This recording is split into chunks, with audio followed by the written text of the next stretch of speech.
L'annonce de la mort de Patrice Laffont a bouleversé le paysage médiatique français ce mercredi 7 août 2024. L'emblématique animateur de Fort Boyard et de Des chiffres et des lettres s'est éteint à l'âge de 84 ans, laissant derrière lui un héritage inoubliable dans le monde de la télévision. Patrice Laffont, né le 21 août 1939, avait débuté sa carrière dans les années 1960. Il est surtout connu pour avoir animé des émissions cultes comme Des chiffres et des lettres de 1972 à 1989 et Fort Boyard de 1990 à 1999. Sa voix charismatique et son sourire chaleureux ont marqué des générations de téléspectateurs.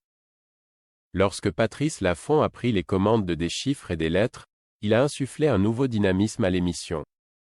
Ses interactions avec les candidats et son sens de l'humour ont rapidement fait de lui une figure incontournable du programme.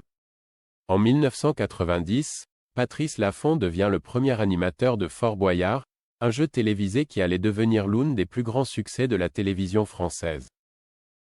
Fort Boyard n'était pas seulement un jeu, mais une aventure épique qui plongeait les candidats dans des épreuves physiques et mentales au sein d'une forteresse mystérieuse. Depuis l'annonce de sa disparition, les hommages affluent. Jean-Luc Reichmann, animateur et ami proche de Laffont, a déclaré : « Je suis littéralement sous le choc d'apprendre ce matin la disparition de Patrice Laffont qui a été un vrai pionnier des émissions de jeux en France.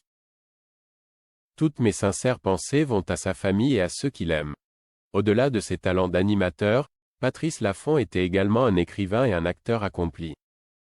Il a publié plusieurs ouvrages, dont des romans, et a fait des apparitions dans des films et des pièces de théâtre.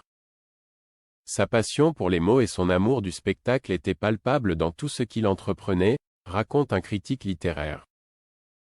Patrice Laffont laisse derrière lui une carrière riche et diversifiée, ainsi qu'un public fidèle et reconnaissant.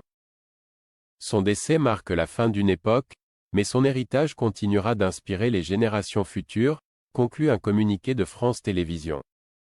Patrice Laffont, décédé à l'aube de ses 85 ans, laisse derrière lui 3 enfants.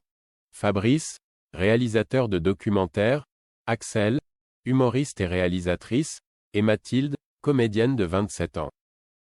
Très proche de Mathilde, née de son amour avec Valérie Laffont, il a exprimé des regrets de ne pas avoir été aussi présent pour Fabrice et Axel, issus d'une précédente union. Malgré cela, les enfants ont des relations harmonieuses. Mathilde, la plus jeune, partage de nombreux souvenirs heureux avec son père.